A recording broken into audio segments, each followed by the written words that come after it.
King Charles has flown home to the UK for emergency talks with Prince William on how to deal with the royal racism scandal engulfing Buckingham Palace following the publication of a new book by author Omid Scobie.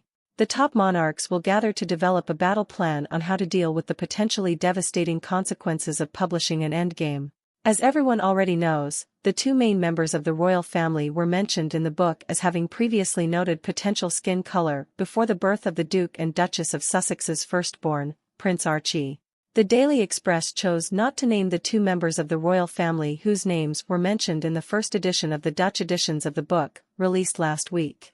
At the meeting, aides to Prince William and Charles will discuss how to respond. In doing so, officials insist they will not rush the matter and will give it time and attention before making any decisions. However, palace sources insist all options remain under consideration, including taking legal action against the author, who has previously been described as Meghan's mouthpiece. Despite being under immense pressure to speak out about Scobie's writings, the California couple have so far refused to comment on the scandal. After days of attending the COP28 Environmental Summit in Dubai, King Charles promptly flew back to the UK. His Majesty takes public concerns about the book very seriously and is concerned about the damage the book could do to the royal brand worldwide. However, senior advisors are on record as saying that the working royal family will continue to carry out their duties this week in normal time, with the initial tactic seen as keeping their heads up.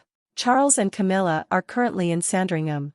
Their Majesties will return to London midweek for a series of official events, including a ceremony at Buckingham Palace and a charity Christmas concert at Westminster Abbey.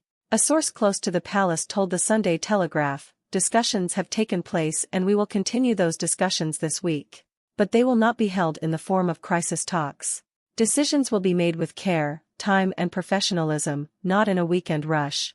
Going forward, Buckingham Palace is investigating who ended up potentially seeing the emails between the royal and Meghan Markle that allegedly mentioned the names.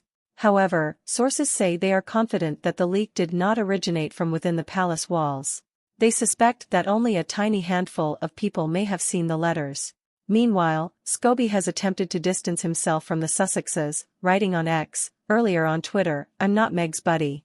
Friends of the Duchess of Sussex, who allegedly wrote down the names of two family members in letters to King Charles, insist she never intended to reveal their names publicly. They insist that the contents of the letters were not passed on to Mr. Scobie by anyone in her camp. But a source close to the royal family has now called on Harry and Meghan to speak out publicly about the issue.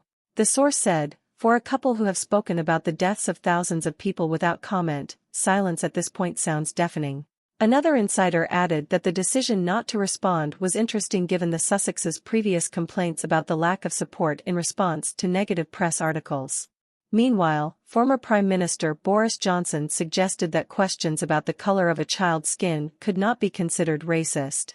He said, "It is simple human nature to ask such questions in anticipation of a happy event. One of the great joys and mysteries of life is that we have no real idea of what our children will look like while in the womb." I expect it was exactly the sort of thoughtful debate that the so-called royal racist was having.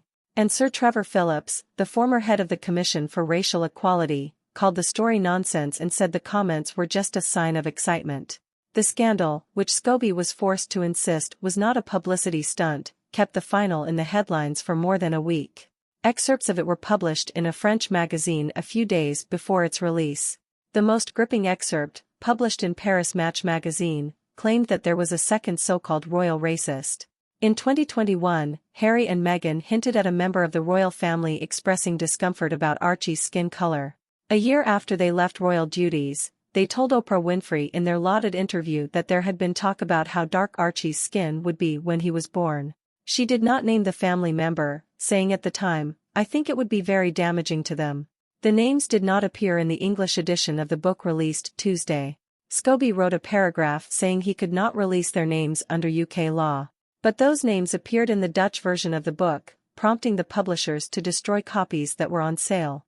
The Dutch translators who worked on the volume say both names appear verbatim in the manuscript they worked from. Subscribe to my channel so you don't miss new videos. Thank you for the likes and comments.